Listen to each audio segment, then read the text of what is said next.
Yes ma'am.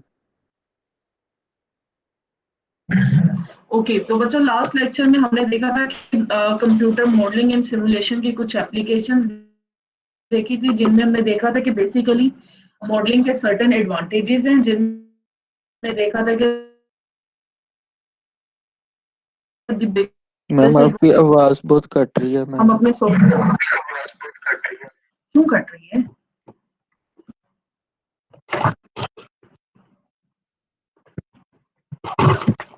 अब ma'am कभी वकार ठीक सिर्फ है। आपके लिए मेरी वॉइस खराब आ रही है या बाकी सबको भी इसी तरह से आ रही है? मैम मुझे भी इसी यस तरह मैम, से आ थोड़ी रही है। बीच में कट।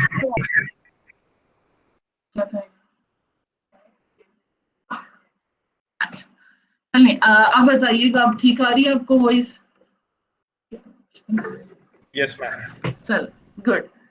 अच्छा, लास्ट लेक्चर में हमने कंप्यूटर मॉडलिंग एंड सिमुलेशन को स्टडी किया था and we saw some applications, और मॉडलिंग और सिमुलेशन के हमने एडवांटेजेस एंड डिसएडवांटेजेस देखे थे, जिनमें हमने ये कहा था कि द बिगेस्ट एडवांटेजेस कि हम अर्ली स्टेज पे अपने सिस्टम के बग्स को आइडेंटिफाई कर सकते हैं, हम अर्ली स्टेज पे अपने सिस्टम के जो एफिशिएंसी या इफेक्टिवनेस है हम उसको इंक्रीज कर सकते हैं। हमें अर्ली स्टेज पे पता चल जाता है कि वेदर हमारा जो सॉफ्टवेयर सिस्टम है ये एप्लीकेबल है, ये नहीं है, ये फिजिबल है या नहीं है।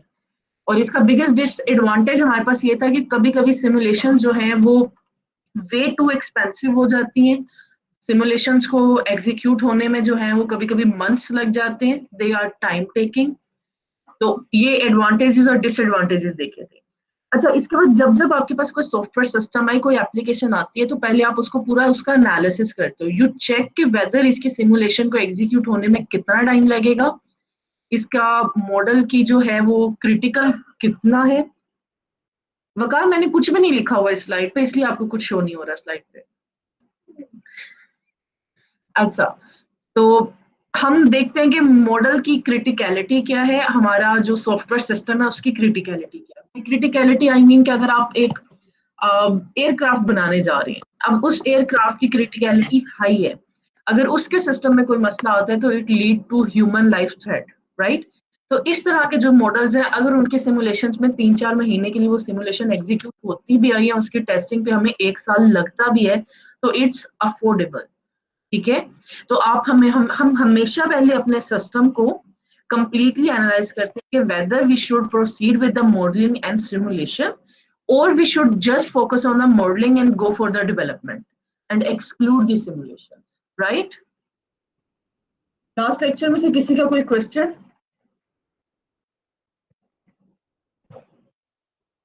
ओके, अच्छा,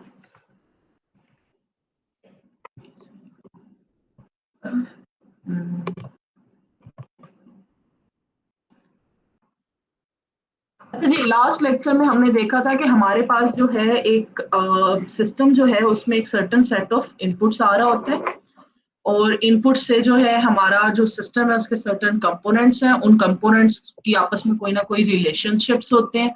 उन रिलेशनशिप्स के बाद जो है जैसे हमारा सिस्टम एग्जीक्यूट होता है या चलता है, उसके बाद जो है वो सर्टेन आउटपुट जनरेट करता है। मुझे लिखना नहीं।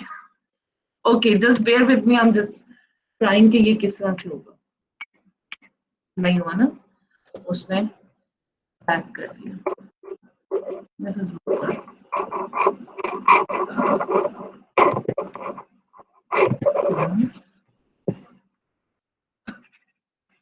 ओके, तो हमारे पास जो है वो सर्टन सेट ऑफ, ओके रहने दो, इससे अच्छा मेरे सिस्टम का अपना है। अच्छा बच्चों, नेक्स्ट चलते हैं। लास्ट टाइम हमने देखा था कि सिस्टम के इनपुट्स थे, उसके कंपोनेंट्स थे, और उसका जो था आउटपुट जनरेट होती थी, और हमने इन्वायरमेंट देखा था। लास्ट टाइम हमने एक बात की थी कि जो हमारा सिस्टम है उसका जो इन्वायरमेंट है, इन सिस्टम का इन्वायरमेंट सिस्टम को इम्पैक्ट करता है, and the environment of the system have a certain impact on our system, लेकिन सिस्टम इन्वायरमेंट पे कोई सा इम्पैक्ट नहीं रखता, चाहे वो किसी भी तरह का हो। आज हम नेक्स्ट चलेंगे जी ब्लैक बॉक्स और व्हाइट बॉक्स पे। तो हम इनमें अपने जिस सिस्टम के कंपोनेंट्स को देखना चाह रहे हैं कि हमारा सिस्टम किस तरह से, तो हम we have black box system right here, जिसमें आपको सिस्टम के इनसाइड स्ट्रक्चर्स का कोई आइडिया नहीं है, यू डोंट नो आपका सिस्टम जो है वो डिजाइन किस तरह हुआ है, उसके रिलेशनशिप्स क्या हैं, उस सिस्टम में जो है वो कौन कौन से स्ट्रक्चर्स यूज हुए हैं, या सिस्टम की जो है आया वो ऊप बेस्ड है या नॉन ऊप बेस्ड है, उसमें कौन सा स्ट्रक्चर है। वी हैव नो आइडिया कि सिस्टम का इनसाइडर बिहेवियर क्या है। We only know one thing कि we provide a certain input, उस इनपुट का एक सर्टेन फॉर्मेट है, हम वो इनपुट प्रोवाइड करते हैं, सिस्टम एग्जीक्यूट होता है और वो एक सर्टेन आउटपुट जनरेट कर देता है। This is black box testing, या इसको आप ब्लैक बॉक्स सिस्टम कहते हो। ये बिल्कुल इसी तरह है जिस तरह से आप लोग कभी कोई जावा में कोई प्रोजेक्ट बनाते हो, आप उसकी एक जार फाइल बना देते हो, एग्जीक्यूटेबल जार फाइल। अब वो जार फाइल आप अपने किसी भी क्लाइंट को देते हो तो the client has no idea कि आपने बैकएंड पे उसको कोड कैसे किया हुआ। द क्लाइंट ओनली नोस कि मैं इसको ये इनपुट दूंगा और ये मुझे ये सर्टेन आउटपुट जनरेट कर देगा। जस्ट लाइक आपका जो विंडोज में कैलकुलेटर है, you guys have no idea कि उसने बैकएंड पे वो प्लस का जो है कोड है उसने खुद किया हुआ है या उसने किसी लाइब्रेरी को इंपोर्ट किया हुआ है या उसने किस तरह से किया। बट यू नो कि अगर मैं इसको 2 नंबर देता हूँ और प्लस प्रेस करता हूँ तो ये मुझे उसका सम देता है। तो in black box we know the behaviour of the system, but we don't know कि सिस्टम ये बिहेवियर क्यों दे रहा है, किस तरह से दे रहा है, कौन कौन से कंपोनेंट्स का क्या बिहेवियर आता है या क्या इंटरेक्शन होता है, और सिस्टम ये आउटपुट जनरेट करता है। So in other words, in black box we have no idea of the mechanism जिसको फॉलो करते हुए सिस्टम एक सर्टन आउटपुट जनरेट करता है। Is that clear? Ma'am ji बच्चे। मैम जैसे एक तो ये चलिए सिस्टम की बात होगी ना मैम, जैसे वेबसाइट्स होती है, अगर फ्रंट एंड पे जैसे हम टेस्टिंग वगैरह करें उसकी, तो वो भी ये ब्लैक बॉक्स में ही आएगा? जी, उसको ब्लैक बॉक्स टेस्टिंग कहते हैं। उसमें आप ओके। कोड नहीं देख रहे होते, उसमें आप सिर्फ ये देख रहे होते हो कि मैंने एक सर्टन इनपुट या एक सर्टन दिया है तो उसके कोरस्पॉन्डिंग जो है वो सिस्टम ने बिहेव किस तरह किया। ठीक है। Okay ma'am. देन होती है जी व्हाइट बॉक्स। व्हाइट बॉक्स में आपके पास आपके कंप्लीट सिस्टम का देखिए बिहेवियर भी मौजूद है। यू नो कि सिस्टम के कौन कौन से कंपोनेंट्स हैं, उनकी क्या कंडीशंस हैं, उनका आपस में क्या फ्लो है और वो किस तरह से वर्क करेंगे। इसमें आप एक इनपुट देते हैं and then you can see for every component के हर कंपोनेंट बिहेव किस तरह कर रहा है, कौन सा कंपोनेंट कब एग्जीक्यूट हुआ, किसके बाद क्या चला और किस तरह से ये आउटपुट जनरेट हुई। So now you don't only know the behavior of the system, you also know कि why system is behaving in such a particular way. Clear?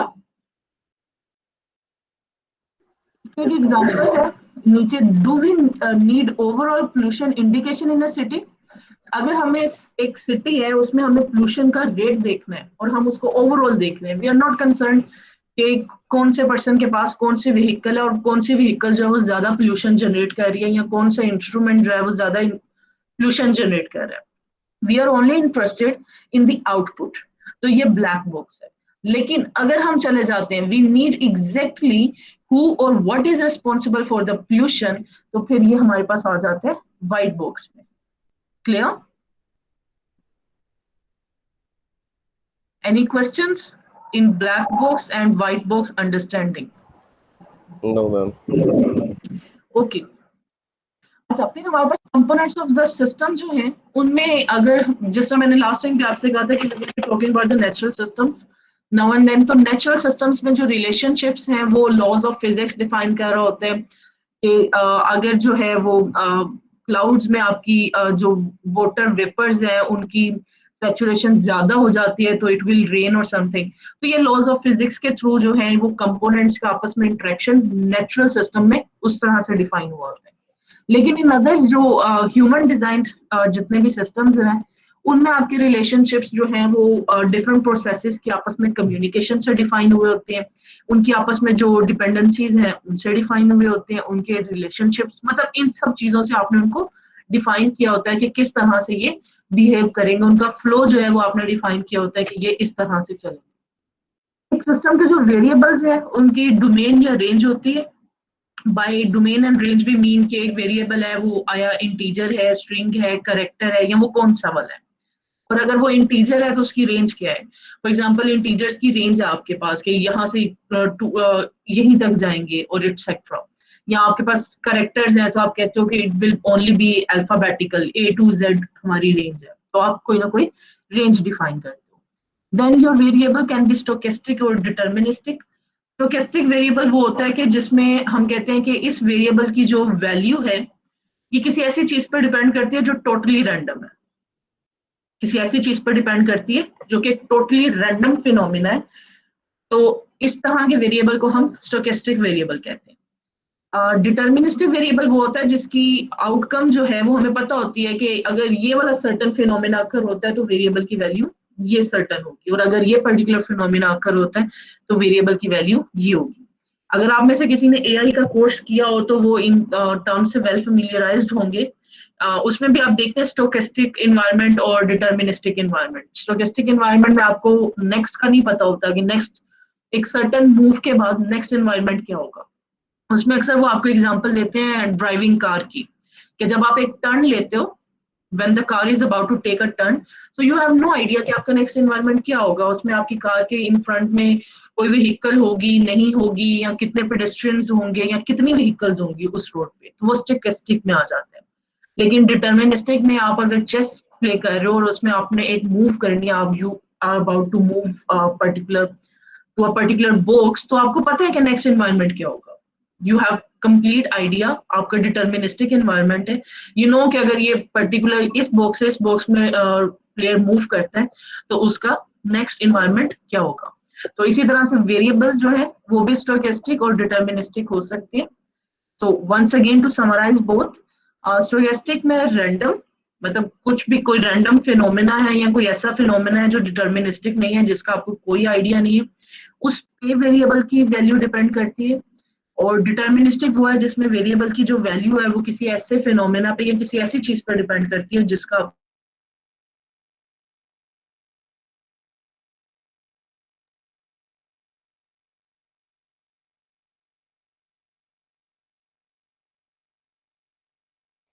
Ma'am आपकी आवाज नहीं आ रही।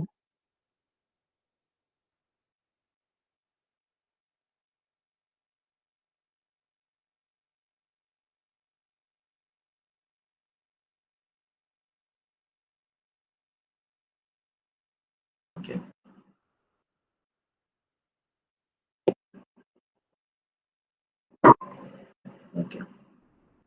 ओके जी। और सबको स्लाइड्स अभी भी विजिबल है?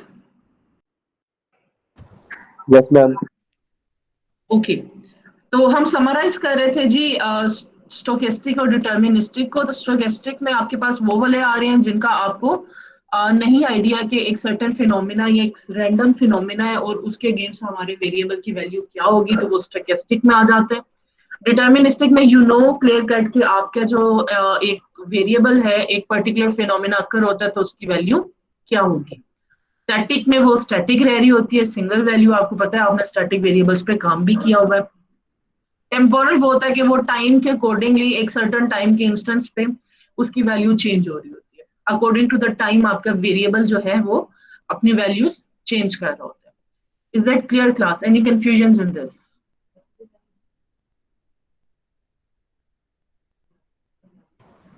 No, ma'am.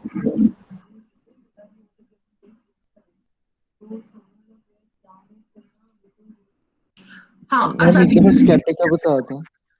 बच्चे वकार स्टैटिक वही है जो जिस तरह से आप सीपी में भी यूज करते आए हो। ऊप में स्टैटिक वेरिएबल बना दिया तो उसकी वैल्यू नहीं चेंज होती, फॉर द होल सिस्टम उसकी वैल्यू वही रहती है।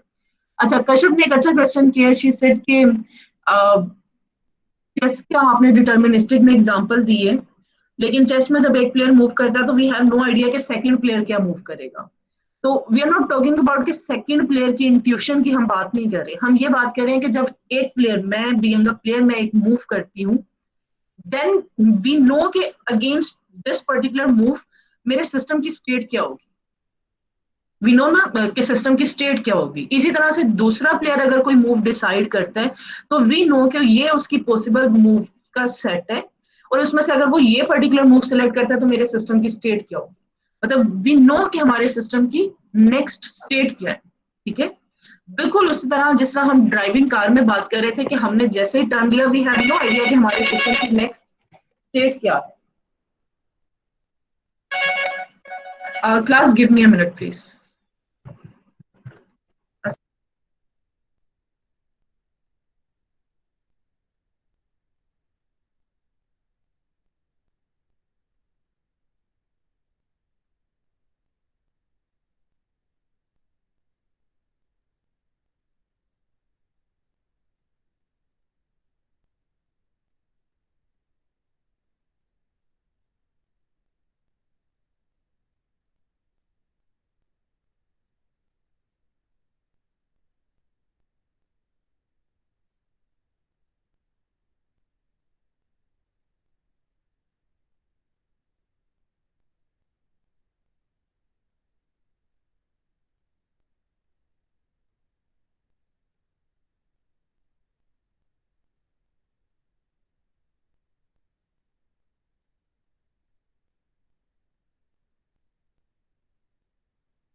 हाँ जी class, any questions? Clear? Okay जी, नेक्स्ट चलिए। अच्छा, ये हमारे पास एक एग्जांपल है जी, थर्मोस्टेट लेवल इन रूम का। लेट्स से हमारे पास एक सिस्टम है। इस सिस्टम में अगर आप देखें तो हमने सिर्फ और सिर्फ क्या डिफाइन किया हुआ है, हमने बताया कि हमारे input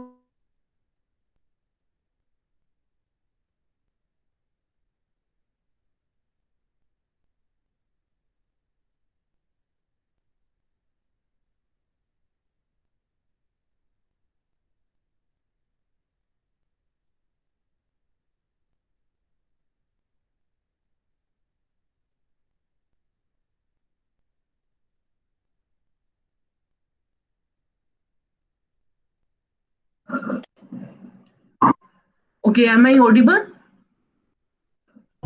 Yes, ma'am.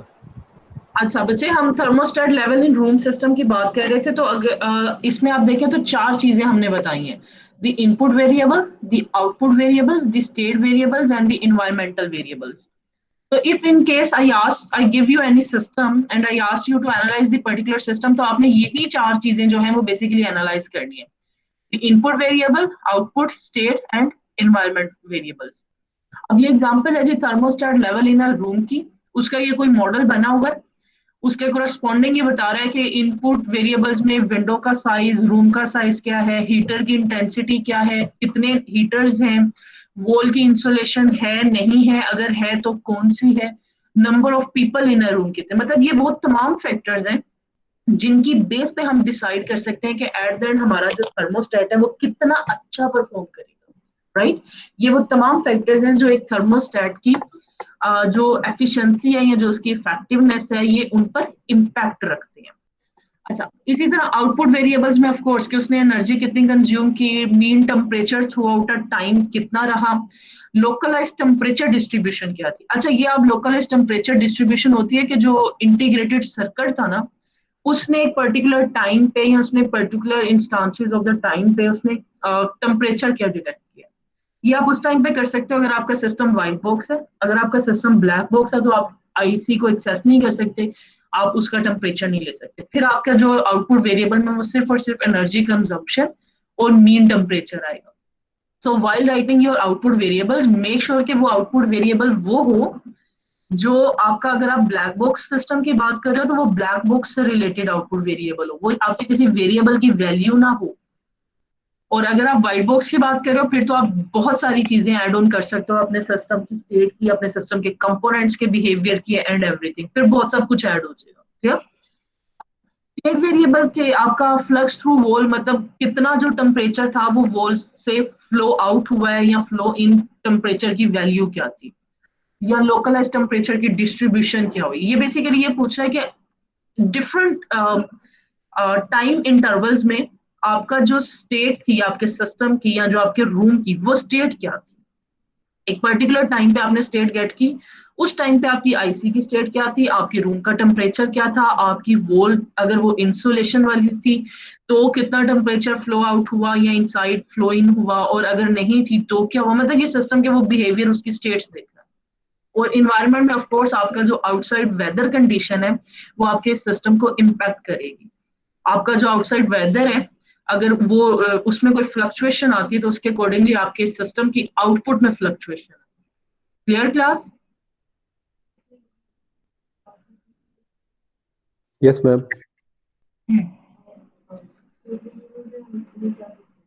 State variable में हमने ये देखना है कि एक सर्टन अगर आप किसी, अच्छा कश्यप का क्वेश्चन है जी कि आउटपुट वेरिएबल और स्टेट वेरिएबल में डिफरेंस बता दें कि किस तरह से हमें पता चलेगा कि ये स्टेट वेरिएबल है और ये आउटपुट वेरिएबल है। आउटपुट वेरिएबल में आपके व्हाइट बॉक्स के भी आ सकते हैं और ब्लैक बॉक्स के भी आ सकते हैं, लेकिन जो आपका स्टेट वेरिएबल होता है ये ब्लैक बॉक्स में होता है मोस्टली। लेकिन लेकिन अगर आप अपने सिस्टम की स्टेट जो है, देखिए बिल्कुल इस तरह की आपने एटीएम मशीन में एक स्टेट है कि आप ट्रांजैक्शन कर रहे हैं, ये इसकी ट्रांजैक्शन स्टेट है। फिर एक स्टेट है उसकी विड्रॉल की हो सकती है, डिपॉजिट की स्टेट हो सकती है, ये डिफरेंट स्टेट्स हैं। इन स्टेट्स पे आपके वेरिएबल्स की डिफरेंट वैल्यूज है जो कि व्हाइट बॉक्स में आ रही है। ठीक है? जब आपने अपने सिस्टम की स्टेट बतानी है ना कि हमारे स्टेट वेरिएबल्स कौन से, तो आपने वो वाले वेरिएबल्स लिखने हैं जिनकी बेस पे आपने अपने सिस्टम की स्टेट, फॉर एग्जांपल मैं कहती हूँ कि एसी की मैंने स्टेट्स बतानी है, तो it could be cooling, it could be heating और एटसेट्रा। लेकिन अगर मैं उसके आउटपुट वेरिएबल की बात कर रही हूँ तो आउटपुट वेरिएबल होगा कि इस रूम का टेम्परेचर क्या हुआ। ठीक है, तो ऑल इन ऑल डिसीजन जो है ये as an designing expert of the system आपने करना होता है कि आप कौन से वेरिएबल्स को स्टेट में लेकर आओगे, कौन सो के आउटपुट में लेकर आओगे। एंड रिमेंबर ये दोनों वेरिएबल्स ओवरलैप भी कर सकते हैं, बिकॉज आपकी आउटपुट भी आपके सिस्टम की एक स्टेट होती है ना। अगर आप ट्रांजेक्शन कोई सी कर रहे हो एटीएम में तो वो भी एक सिस्टम की स्टेट है और उसके करस्पॉन्डिंग कोई आउटपुट भी आ रही है, तो वो आउटपुट भी जो है वो एक स्टेट कंसीडर की जा सकती है। क्लियर? ठीक है, इसलिए इसमें क्योंकि ये व्हाइट बॉक्स को कंसीडर कर रहा था, इसलिए इसने ये लोकलाइज टेम्परेचर डिस्ट्रीब्यूशन जो है ना कि एक सर्टन टाइम में आपकी आईसी पे टेम्परेचर क्या आ रहा है, ये इसने आउटपुट में भी रखा है और ये उसने स्टेट में भी रखा है। क्यों? क्योंकि ये स्टेट को डिफाइन कर रहा है। लेकिन देखिए फ्लक्स थ्रू वॉल को उसने आउटपुट में नहीं रखा। क्यों? क्योंकि ये सिस्टम की स्टेट तो हो सकती है लेकिन ये सिस्टम की आउटपुट नहीं है, सिस्टम हमें ये आउटपुट नहीं दे रहा। Clear class? नेक्स्ट है इनकम। नेक्स्ट हमारे पास बिल्कुल उसी तरह से जी ग्रास शीप वुल्व्स का एक सिस्टम बनाया गया था। इसमें बेसिकली वो ये देख रहे थे ये पॉपुलेशन मेजर्स होती है कि अगर इतने शीप्स हो एक जगह पे, इतनी ग्रास हो और इतने वुल्व्स हो, और तो वो किस तरह से जो है एट द एंड किसकी पॉपुलेशन ज्यादा होगी या किसका सर्वाइवल रेट कितना होगा एक्सेट्रा। ये इस तरह का एक सिस्टम है जिसको हम कहते हैं predator pray model of sheep and Wolves. तो उसमें ऑफ कोर्स इनपुट वेरिएबल्स में आपके इनिशियल नंबर ऑफ शीप्स कितने हैं, इनिशियल नंबर ऑफ वुल्व्स कितने हैं, आपकी ग्रास की ग्रोथ कितनी है, आपके वुल्व्स का रिप्रोडक्शन रेट कितना है, आपके शीप्स का रिप्रोडक्शन रेट कितना है, आपका शीप जो है वो कितनी एनर्जी गेन करता है जब वो एक ग्रास का यूनिट कंज्यूम करता है, और इसी तरह आपका जो एक वुल्फ है वो कितनी एनर्जी गेन करता है जब वो एक पर्टिकुलर शीप कंज्यूम करता है। आउटपुट वेरिएबल्स में ऑफ कोर्स आपके पास उनकी पॉपुलेशन होगी एट द एंड, आपके पास ग्रास की डेंसिटी होगी या ग्रास की ग्रोथ रेट होगा उसका, एवरेज हेल्थ होगी शीप्स की, एवरेज हेल्थ होगी आपके पास वुल्फ्स की। ये आपकी आउटपुट्स है। आपके स्टेट वेरिएबल्स हो सकते हैं कि what was the positions of the sheeps और wolves of the grass patches at a particular time, और आपके पास उनकी जो अच्छा स्टेट वेरिएबल में इनकी ना certain levels of the time में इनकी एनर्जी डिस्ट्रीब्यूशन भी आ सकती है कि एक सर्टेन लेवल टाइम इंटरवल्स में शीप्स की एनर्जी क्या थी एवरेज और वुल्व्स की क्या थी, तो उससे हम जो है वो उनकी फ्लक्चुएशन देख सकते हैं। इसमें इन्वायरमेंट नहीं बताया गया, क्या आप में से कोई मुझे इसका इन्वायरमेंट बता सकता है इस तरह के सिस्टम का? एनीवन? मैम कोई ऐसा भी तो हो सकती है जगह जहाँ पे जैसे ग्रास ना ग्रो कर सकती हो, तो और उसकी ये भी इन्वायरमेंट में आएगा मैम? ये इन्वायरमेंट में नहीं आएगा, ये तो हम इनपुट दे रहे हैं तो उसमें आपकी ग्रास रीग्रोथ का मतलब हम इसमें जो हमने मॉडल बनाया ना हमने वो मॉडल ही ग्रास बेस्ड बनाया है। तो आप जिसकी बात कर रहे हो वो कार वो मॉडल ही डिफरेंट होगा। वो मॉडल फॉर एग्जांपल मैं कहती हूँ एक बिल्डिंग है और मैंने उसमें जो है वो शीप्स और वुल्व्स को उसमें प्लेस कर दिए, तो वो मॉडल ही डिफरेंट होगा। उसमें फिर ग्रास का ग्रोथ रेट नहीं आएगा और ना ही उसके आउटपुट में डेंसिटी आएगी ग्रास की। ठीक है? Okay ma'am. मैम पर कई दफा ऐसा भी तो हो सकता है जैसे सपोज कि अगर जैसे एसिडिक रेन होती है, फर्स्ट के पहले ग्रास ग्रो कर रही थी, तो एसिडिक रेन होती है तो उसकी वजह से ग्रास की जो ग्रोथ है वो अफेक्ट होती है। एग्जैक्टली अब ये वाले जो नेचुरल फिनोमिना की बात कर रहे हो ना ये आपके इन्वायरमेंट में आ रहे हैं। आपके इन्वायरमेंट में ये भी आ जाएगा कि जो आपका एरिया था उसका साइज क्या था। ये वैसे आपके इनपुट में भी आएगा और आपके इन्वायरमेंट में भी आएगा कि आपका जो एरिया था वो साइज में क्या था, उसका वेदर क्या था, वहाँ का climate etcetera, whether the water was available there और नॉट। तो ये सारी चीजें जो है ना ये आपके इन्वायरमेंट का पार्ट बन जाएंगी। ठीक है? Okay ma'am. ओके जी, क्लासिफिकेशन ऑफ सिस्टम पे आते हैं। ध्यान से स्लाइड को सुनना है, ये मेरा ख्याल है हमारी सेकंड लास्ट स्लाइड है आज।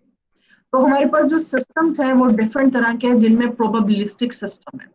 ये प्रोबेबिलिस्टिक सिस्टम वो है कि जिसकी आउटपुट जो है वो बेस कर रही है किसी एक पर्टिकुलर एलिमेंट की उसकी अक्रंस पे या उसकी उस पर्टिकुलर एलिमेंट की वैल्यू पे और समथिंग।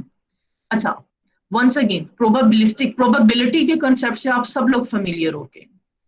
तो बेसिकली प्रोबेबिलिस्टिक सिस्टम में कोई एक पर्टिकुलर एलिमेंट आपका ना कोई फिनोमेना भी हो सकता है, कोई प्रोसेस भी हो सकता है, किसी एक पर्टिकुलर इवेंट की अकरेंस भी हो सकती है।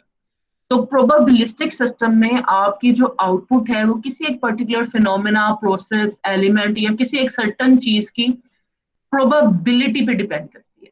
उसकी प्रोबेबिलिटी एक सर्टन लेवल से एक्सीड कर जाए तो सिस्टम की एक ये वाली स्टेट हो जाएगी, स्टेट ए हो जाएगी, डिक्रीज कर जाए स्टेट बी हो जाएगी, पर्टिकुलर ये प्रोबेबिलिटी आ जाए तो स्टेट सी हो जाएगी। अच्छा, वन थिंग, जो आपके प्रोबेबिलिस्टिक सिस्टम्स होते हैं इन पे अभी बहुत ज्यादा रिसर्च कंटिन्यूड है, इन पे ऑलमोस्ट 2 डेकेड्स की रिसर्च है इस एरिया में। वो उसकी रीजन ये आपका आप किसी सिस्टम को प्रोबेबिलिस्टिक नहीं कह सकते जब तक कि आप उसको कंप्लीटली डिटेल्ड उस सिस्टम को एनालाइज नहीं कर लेते, उसके एलिमेंट्स की प्रोबेबिलिटीज नहीं निकाल लेते। तो these are the probabilities, probabilistic system जिसकी जो आउटपुट है वो बेस कर रही होती है किसी एक पर्टिकुलर एलिमेंट और प्रोसेस और फिनोमिना की अकरेंस की प्रोबेबिलिटी पे। नेक्स्ट स्टोकेस्टिक है। स्टोकेस्टिक अगेन वंस अगेन बिल्कुल उसी तरह से है कि स्टोकेस्टिक की जो आउटपुट है ये कंप्लीटली किसी एक ऐसे एलिमेंट या किसी ऐसे फिनोमेना और प्रोसेस पर डिपेंड कर रही होती है जो टोटली रैंडम होता है। वी हैव नो आइडिया कि वो इस टाइम पे या इस पर्टिकुलर इंटरवल के बाद वो हमें क्या आउटपुट देगा। अच्छा, इन जनरल अगर हम इसको मैथमेटिक्स की टर्म्स में ले जाएं तो stochastic is a synonym for probabilistic systems.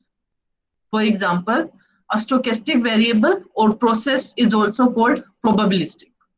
तो इनको समराइज वो कर देते हैं कि जो स्टोकेस्टिक और प्रोबेबिलिस्टिक है ये सेम ही है। इनकी द डिस्ट्रीब्यूशन ऑफ इवेंट्स और the next event in a sequence can be described in terms of the probability distribution.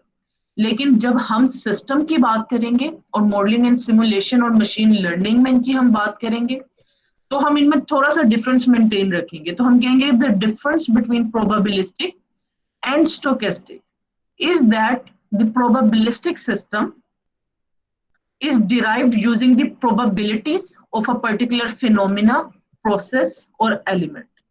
तो प्रोबेबिलिस्टिक में बेसिकली हम प्रोबेबिलिटीज की बात करें कि एक सर्टन चीज की अक्रंस की प्रोबेबिलिटी क्या है, और स्टोकेस्टिक में हम कहते हैं कि ये रैंडम है, ये रैंडमली डिटरमिन हुआ है, इसमें जो एलिमेंट या प्रोसेस या जो फिनोमिना है उसकी जो अक्रंसेस हैं वो रैंडम है।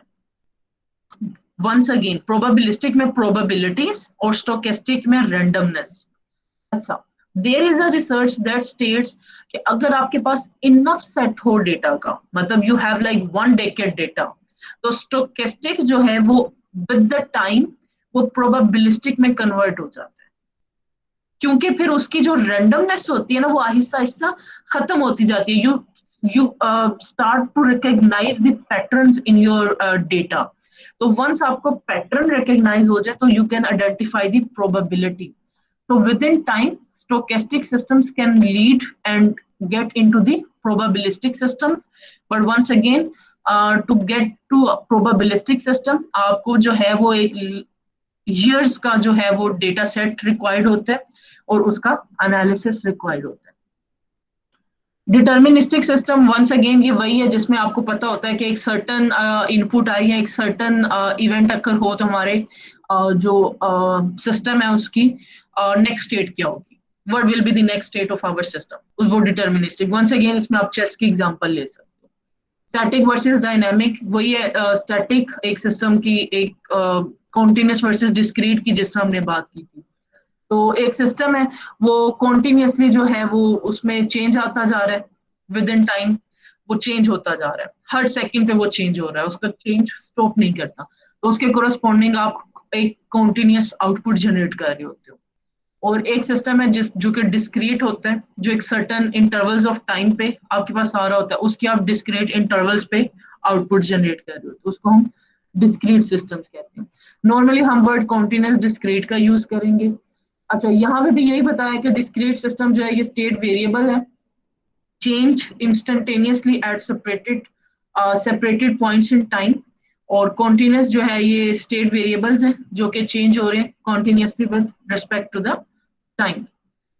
अच्छा, अगर एग्जाम्पल की बात करें तो प्रोबेबिलिस्टिक सिस्टम की जो एक पॉसिबल एग्जाम्पल है वो अगर आप में से कोई मार्कोव चेन का किसी को पता हो, या आपने थ्योरी ऑफ ऑटोमेटा की होगी आप सब, तो थ्योरी ऑफ ऑटोमेटा में शायद आपने मार्कोव चेन का कंसेप्ट देखा हो। मार्कोव चेन में ये होता है कि आपने अगर एक स्टेट से दूसरी स्टेट पे कोई ट्रांजिशन लेकर जानी है, वो ट्रांजिशन एक ही सिनेरियो में परफॉर्म हो सकती है अगर उसकी प्रोबेबिलिटी जो है वो एक गिवन जो पॉइंट है ना उससे इंक्रीज कर जाए, गिवन फ्रेश से इंक्रीज। मार्कोव चेन का थ्योरी ऑफ ऑटोमेटा में टॉपिक है, अगर नहीं है तो बेशक उसकी सिर्फ आपको इतनी अंडरस्टैंडिंग जरूरी है इसको अंडरस्टैंड करने के लिए कि उसमें सिस्टम की एक स्टेट से दूसरे स्टेट पे जाने के लिए ट्रांजिशन मौजूद होती है, लेकिन ट्रांजिशन का गार्ड होता है कि अगर प्रोबेबिलिटी इस पर्टिकुलर पॉइंट से इंक्रीज करेगी तो ही ये ट्रांजिशन परफॉर्म हो सकती है। तो अगर इस तरह का कोई सिस्टम है तो वो हमारे पास प्रोबेबिलिस्टिक हो सकता है। स्टोकेस्टिक की अगर एग्जांपल लेनी हो तो थोड़ी कॉम्प्लेक्स होगी। फॉर एग्जांपल आपकी गैस मॉलिक्यूल्स की जो मूवमेंट होती है तो वो टोटली रैंडम होती है, उसका कोई अभी तक आपको कोई पैटर्न नहीं मिलेगा कि एक गैस का मॉलिक्यूल किस तरह से मूव करता है। या इलेक्ट्रिक करंट की जो फ्लक्चुएटिंग होती है ड्यू टू थर्मल नॉइज, ये सारे के सारे आपके स्टोकेस्टिक की एग्जांपल में आ जाते हैं। क्लास, इज दैट क्लियर और एनी क्वेश्चंस?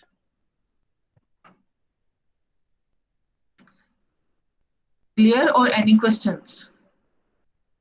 क्लियर मैम हमारी दूसरी क्लास स्टार्ट हो गई है। अब्दुल हसीब, हमारी ये लास्ट स्लाइड है, बस मुझे 1 मिनट चाहिए आपका। इसमें हम कुछ नहीं बता रहे, इसमें सिर्फ मैं इतना बता रही हूँ कि नॉर्मली आपके जितने सिस्टम्स होते हैं ना, अगर वो कॉन्टिन्यूस है तो उनमें आपके पास एक कॉन्टिन्यूस सिग्नल आता है, उसके बाद आप एनालॉग डिजिटल कन्वर्टर लगाते हो जो कि उसको डिजिटल में कन्वर्ट करता है, जिसको आप डिस्क्रीट टाइम सिस्टम में देते हो। हमारे जितने सिस्टम्स हैं वो डिस्क्रीट टाइम सिस्टम्स होते हैं मोस्ट, और वो उससे डिस्क्रीट टाइम आउटपुट जनरेट करता है। इस आउटपुट को आप एनालॉग डिजिटल कन्वर्टर में अगेन फॉरवर्ड करते हो और वो आपकी कॉन्टिन्यूस आउटपुट जनरेट कर देते हैं। ठीक है, that was all of our today's lecture. Any questions? Ma'am मैं स्टार्ट में थोड़ा लेट हो गया था, मेरी अटेंडेंस लगा दिया था। ईमेल कर दीजिएगा। Okay ma'am. और मैम वो रात